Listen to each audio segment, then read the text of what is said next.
You must provide the right material, equipment, and information in order to achieve the desired outcome. You must develop deep personal and professional relationships, and you must... Customer experience wisdom, a dash of travel talk. We've been cleared for takeoff. The best meals are served outside and require a passport. On the road again, just can't wait. No, I'm not going to sing it, and I certainly do not have the budget for the rights to play it, so you'll just have to imagine. Today's guest is Eric Stone, a leader in building high-performance workplace cultures. After nearly 30 years at one of North America's largest private companies, a company that helps others get on the road again, Eric chose a new mission, helping organizations transform their culture from the inside out. So why am I thinking and singing Willie Nelson songs?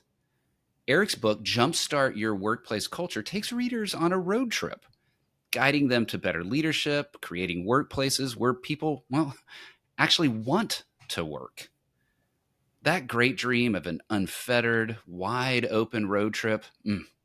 Tank is full, snacks are in the seat, top is down. Eric, welcome to CX Passport. Rick, what a great opening. Pleasure to be here. I got to give you a funny story with your intro. When I first became a branch manager within the company I was with, they had you sing a song when you got promoted. And do you know what my song was? I think I got to guess. On the road again. But I made my own words to match my career trajectory at the time. What a small world. Pretty funny. Brilliant. I love that. Well, let's just start right there. So if your book is built around this concept of a road trip, and I want to get into the meat of the book, but there has to have been something in your history that really inspired that. What's a great road trip that you've taken before? Why did that theme really inspire the book's theme? So interesting. So great road trip would only be what I always say is the most important thing. 2 words, family first. And it's a family road trip. We used to go to the Cape, just Cape Cod in our old pop-up camper called a Rockwood, I think, at the time. And the 3 of us would be in the backseat. This is in the days of the Walkman, and you only had a certain set-aside amount of space in a car, and you're elbowing everybody. So that's the road trip that always rings a bell for me. I really wanted something that would be easy to follow, a good metaphor. I always felt that the story of culture is a journey, and it's a bit of a road trip. I felt it would be a good metaphor throughout the book that would help visualize and let people really follow and resonate points for the journey. And I like that. And it takes folks, there's a beginning, there's an end. I hope that, and I know that inside the book, there's a little more space than we could carry 4 or 5 cassettes, because that's about all you could fit inside of your little carrying case for your Walkman there in the back seat. I came to know some of those cassettes really well on some of those long trips. Yeah. In the book, it's obviously focused on culture, and culture is one of those things that it's this esoteric theme. It's discussed. It often is the kind of thing that is designed, it's created, it's thought about in the boardroom, but the actual living of it is on the front line. How can companies make sure they're creating something real, something that sticks, and not just another corporate initiative that goes on a poster on the wall?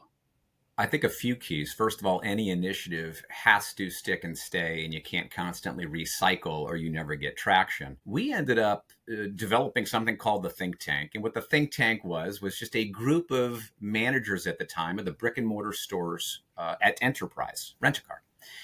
And they were nominated by their peers because we wanted them to make sure that the right people are having a chance to voice in a conversation with myself and my HR partner.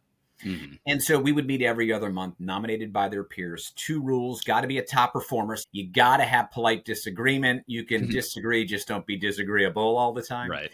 And we would meet to really formulate where we wanted to go as a team. And I would say most of the initiatives, maybe it was 60-70% of the ideas, truly came from these select group of managers who would cycle in and out from a developmental standpoint, because I wanted to spend time with my leaders. Mm-hmm. And so that allows them to, what I call, be my culture carriers. So those are the individuals who really are going to get the message out from our strategic thinking in those meetings and what we really are trying to do. And in those meetings, it was all about what are the 3 to 5 initiatives we are going to amplify the message all the time. What are we committed, our non-negotiables, that we're not going to just recycle things constantly until it is mastered. And I think the think tank, the culture carriers, the ability to take these 3 to 5 key priorities and ensure that it is reflective in our training modules. So whatever we really want to drive, we have to be coaching and developing our team to do it. Hey there, CX Passport travelers. I want to let you know about CX Passport Live. CX Passport Live helps brands amplify their event's impact with the power of live, in-person podcasting. Brands partner with CX Passport Live at their on-site event to help excite attendees, reward high-value customers, and convert potential customers. Bring a new level of energy and excitement to your event and amplify your brand's impact with CX Passport Live. Learn more at cxpassportlive.com. Now, back to the show.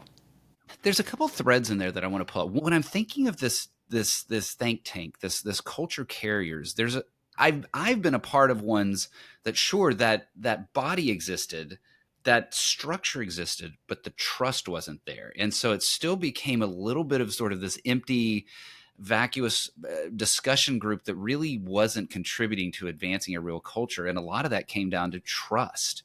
How, in what you're describing, either in your actual experiences or the ones that you've helped other companies design, where does trust play into that? And how do you create a real, not verbal, but real sense of trust?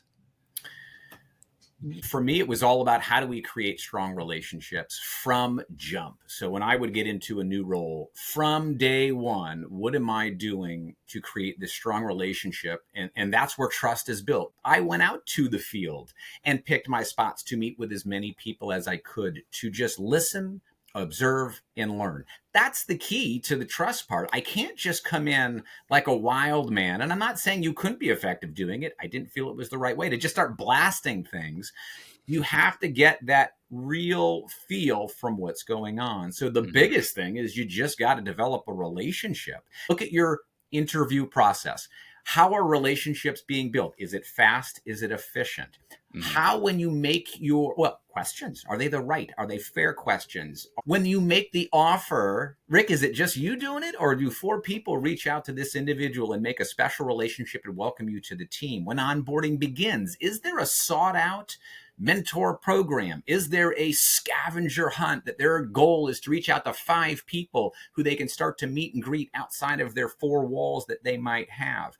That goes into throughout every part of the employee journey. That's just the interview process. That's where it starts. Behaviors in action is my definition of culture. That's got to happen. I can't just list values. I've got to live them. Yeah. Okay.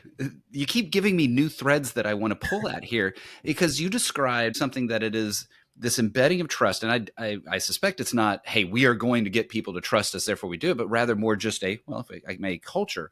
But you're describing the onboarding process. You're talking the interview process. You're talking about the training. These are all often different silos inside of an organization. What was consciously done to make sure that thread wove through all of those silos so that culture wasn't just something embedded inside of silo A versus C, but it was all the way through? So let me use an example. When you talk about culture, there's a sales culture, there's a customer service culture, there's just high performance culture, but let's just go with a customer service culture. So how do you get not only your accounting team and your sales team and whoever else is there, but the mid-level manager to the brand new hire to understand why customer service is important? And so what we did is we identified a video called Johnny the Bagger. Johnny the Bagger was this young man who had Down syndrome, but really wanted to make a difference within his organization. And what he did is he made a decision that he would go home every night and write a thought of the day. No one told him to do this. Write a thought of the day, sign it on the back, thank you for shopping. Well, what ended up happening is as he brought that and executed it into the everyday life of this grocery store, his line was 3 times as long as everyone else's, so much so that the store manager got nervous. Why, Mrs. Jones, what are you doing? Go to this line. They're trying to open up extra lanes. And what ended up happening is the customers are saying, that's okay. Rick, we're waiting for Johnny's thought of the day. But it didn't stop there. Then all of a sudden, the floral department decides they want to contribute a little bit because they saw what Johnny did to transform some things. So they now take a broken flower, unused corsage, walk around the store, pin it on a young child or an elderly individual, and thank them for shopping. And so what ends up happening is everyone understands what's going on and tries to one up each other. And all of a sudden, the store was transformed. We found that video, Rick. We were heading into one of our busiest times. We then said, wow, that's great. We are going to run everybody, new hires, 3-month, 9-month, yearly. Everyone's going to witness Johnny the Bagger because one of our values within the company is customer service was our way of life. Well, okay, let's live that. Let's truly represent it. Step one, tuck it into the onboarding and training so people understand what behavior is needed and how to execute being a Johnny the Bagger because it's part of the training. We didn't stop there. We had a weekly meeting and we would nominate at every brick and mortar store the most valuable player and who represented Johnny the Bagger. So it became the Johnny the Bagger Award. All those stories would get sent up eventually to my regional manager who would make a decision to recognize that story to a bi-monthly awards ceremony. We didn't stop there. We then put are you representing Johnny the Bagger in the customer service section of every employee review? Every department division who led a division would try to get out to the field and recognize moments of Johnny the Bagger. Why? It was a critical component of the success of our region. That is intentionality. It is taking something, it is threading it, it's not going away, it's recognized. The repetition of what you're describing that you said at the very beginning, I forget the exact phrasing, but the culture is something that needs to be stick and not switching around all the time. This Johnny the Bagger, whatever it is, the label is less important than this is what we are going to do and the values associated with this. Eric, you said something a little while ago that caught my ear. And it was the idea of, hey, I want to get out in the field and understand what's going out in the field. And that's an important part of understanding what the actual experience is like. I would imagine, though, you as an employee and as a manager kind of know that sometimes when, air quotes here for those that are listening, the boss shows up, the daily experience is slightly different or maybe massively different than when the boss isn't there. How are you able to discern this is what the real frontline experience is versus, hey, this is just what the experience is when management shows up? So I think there's a lot of things to go into that. I think it starts with whatever opportunity you have. Listen, if this ex-CEO of Starbucks can visit their stores a half a day a month, little old Eric Stone can be able to do that. I actually noticed when I was in the field, I actually really, listen, if they're not doing it when I'm there, guess what, Rick? They're never doing it. And so I actually was able to at least see them at their best, if that's what it was, and or what wasn't happening, and what reality presents. And so the ability to get reality was really important because sometimes a branch would say, or in any organization, a bank, you'd go there and you're like, you know what? Rick, you're right. You do need more people. Instead of me blasting them saying you don't need people, go figure it out. So it was really important. Step one, I've got to find that magic cadence. And that's what each individual leader or manager will have to do. We would have what we would call the stay interview. My HR team, talk about no silos allowed. HR team would rotate and talk and do a stay interview for people to make sure, are we living up to our commitment? Are we doing all those things we've promised? I would pick spots in training classes where I get 30 people who come to our administrative building, and I pick that spot to say, Rick, how you guys doing? What can we do better? What's the initiative you love? And so these are just some small little ways that you can stay active, find the role, use others like a teammate of an HR to really check the pulse of an organization. Those are a few simple things outside of surveys. Eric, when we talked earlier, you mentioned something called the Hourglass approach. Could you tell me a little bit more about that? How does that actually help companies create stronger cultures?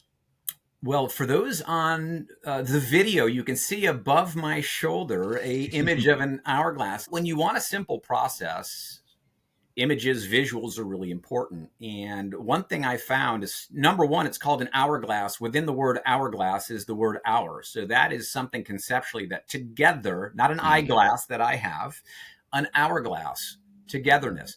was an approach. Now, within an hourglass at the top, you have what we'll call the discovery phase. This is as we opened with listening, observing, and learning through stakeholders, customers, clients, employees, board members, whoever they are. You're pulling information through the hourglass, discovering, just like a legal term, you discover. You eventually, as an hourglass comes out, there's so much stuff that you're gathering, sometimes too much, but you're trying to take and orchestrate all of this information to synthesize into a plan. That's right where the plan is, right where the sand goes through the hourglass. Those are those 3 to 5 key initiatives that your organization is really going to hone in on and focus on. Okay, you got those. It now bows out. So now you got to think of the bottom hourglass now coming out. Reinforcement, rollout, reviews. Let's talk about this stuff all the time so we don't have a flavor of the week. Eventually, sand hits the floor. That's the assessment period. You're going to now assess what's going on with your organization. 2 critical components. We've talked a little bit about it. Your mission, vision, and value. Think of one pillar on one side of the hourglass. Policies and procedures on the other. Those are your guiding light to decision making and how things go. It's a nice shell, a nice visual. A 3-month employee can digest that, as well as a 30-year employee.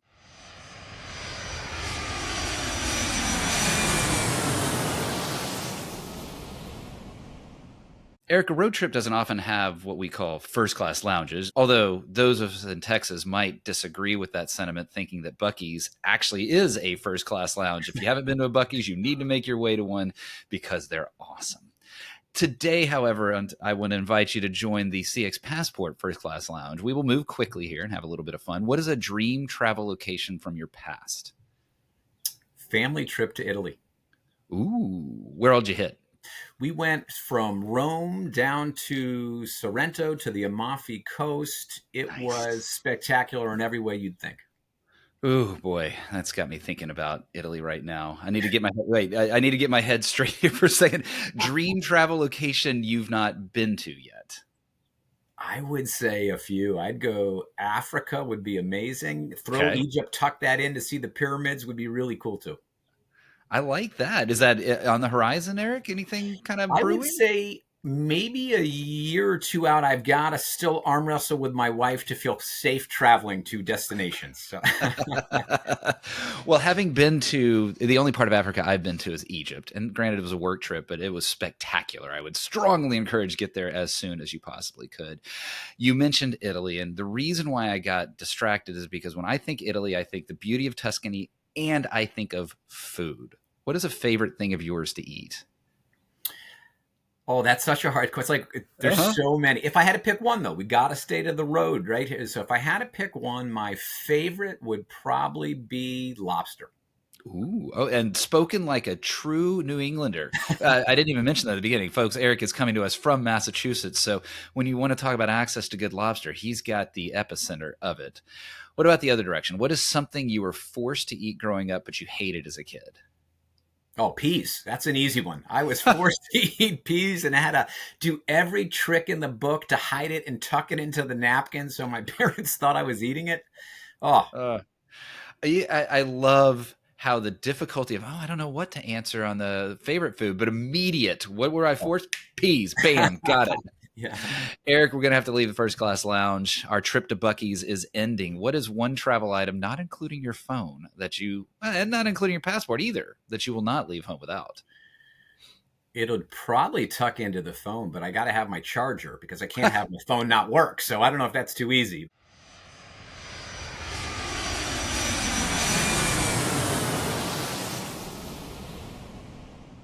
We judges, yes? Okay, yeah, we will allow the charger. Eric, back to the idea of culture. One of the things that it's one thing to come into a company and change it. It's another to startups get to build it from scratch. Those companies, though, that aren't a startup, a large company like you're describing, if they realize their culture's broken, how can a company go about a true, authentic turnaround? What does that culture turnaround really look like? Oh, I always talk about culture in the confines of either trying to grow your wealth or try to get in shape. And how do you do all the things? Slowly. It takes time, especially, listen, when I had a team of 4, I could move the needle and change culture fairly fast, especially a Right. sales culture itself. When you're now leading hundreds or thousands of individuals, it is like moving a battleship a little bit. And so it probably takes longer than many would like. I really honed in on, can we talk about the interview process and hiring process? How are we Mm, bringing in the best? Do we have the right questions? Who's interviewing? Me really sitting in on the interviews to make sure that that process is true, because you don't want to make too many hiring mistakes. So for me to turn, I had to start with the hiring process. I'd also recommend to turn it quicker. You better look at your training process, assessments okay. of what's going on. Do the 3 to 5 key initiatives truly match what is being coached, guided, and developed? But it's a long process. Those are just action items I took from hiring to training. Field presence was gigantic. And I know it's hard for people. I had Mhm. to truly digest using the hourglass and all the stuff we've talked about to try to truly understand what was going on within this culture.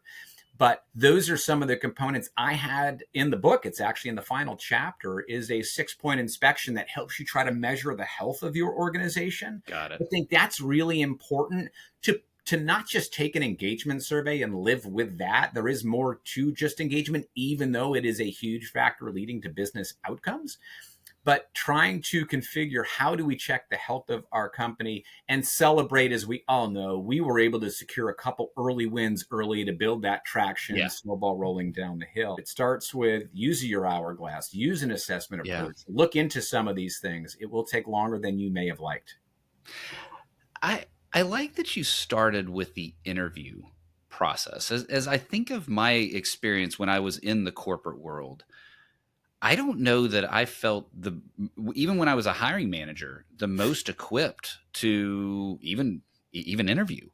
I wasn't necessarily given sort of a structure. Forget the structure part of it. Some of that sounds HR checkboxy, but more of, hey, this is kind of the culture that we're looking for. It was very more functional rather than cultural. Is my experience one that you see companies skewing towards, or is my experience one that is a little more unique? And if you're seeing companies skew more towards the transactional over cultural interview, why is that, given how important it is to the actual culture existence inside of a company? It's a great question. And you are not alone. And I wonder if it's because we become so overwhelmed with constant putting out fires and we can't stick to the 3 to 5 initiatives where there's clarity, and Mhm. the organization can truly become the distraction catcher and synthesize things. But matter of fact, probably not legal, I don't know, but I have people tape the interview. So I get to do two things. What is this person delivering in an interview, and would I want to work for them? And Right. how does that individual respond to align with how can we continue to proceed? And I find wrong questions, wrong clarifying questions. They rush the process. They're not trying to get to know the candidate. It Mhm. becomes functional, where it really was like, wow, do they care deeply about who they bring aboard? I think it is something that every organization should really circle back to. I Yeah. think they become overwhelmed with other things and they forget the importance of. Yeah, certainly I felt that, and hearing what you're describing, I get it. Like, to me, it's so intuitive, and yet when you're in the midst of it, you're probably thinking about, how do I get done with this interview, like you said, because I got a meeting that I got to make sure I get I got to. to jump on that. In the beginning, I can't tell you how many great employees I probably just didn't have the capacity to interview in my earlier stage. I probably Yeah. did that halo effect or horn effect where you either fall in love with someone because they're a Red Sox fan and I am too. And, or they say one small thing and I put all my chips there and they're through. And so I really learned so much through my Yeah. reps. It takes a lot of practice to try to develop that.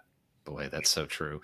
Let's talk about reps. I promised an operations and execution discussion because longtime listeners know I talk about that all the blooming time. Culture is often viewed as this sort of softer.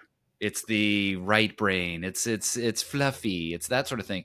And execution, operations, process are the hard facts and the nuts and bolts of things. But you've described multiple times where, look, culture doesn't happen without that operations and execution. How can a company's operations really impact its ability to deliver on a great culture? Yeah, it really goes into symbiosis. So Mhm. when you think of strategy and culture, the culture to me was the catalyst to executing what we have desired and game planned for.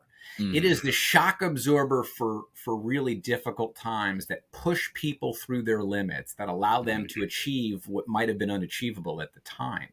And so I always laugh because listen, in any organization, if you have brick and mortar stores throughout the world, everyone has similar challenges in that same industry. There are some uniquenesses if you actually operate in Africa or wherever it may be. But there usually is some common threads of what we get ranked upon.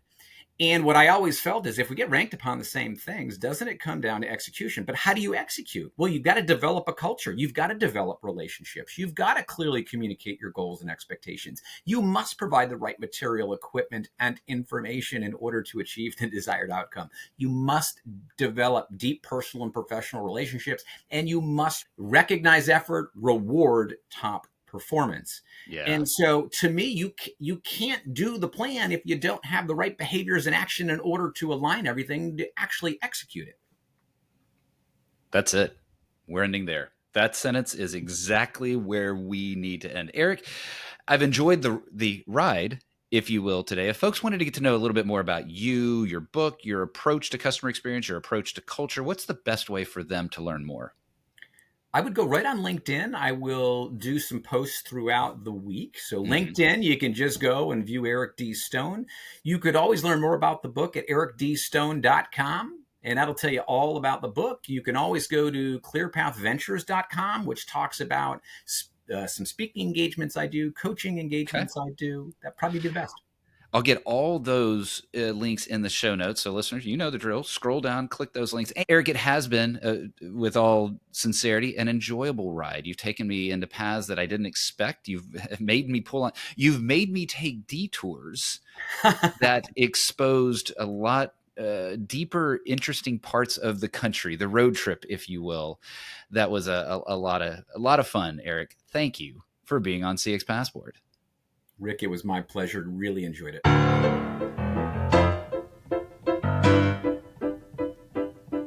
Thanks for joining us this week on CX Passport.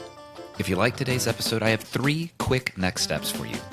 Click subscribe on the CX Passport YouTube channel or your favorite podcast app.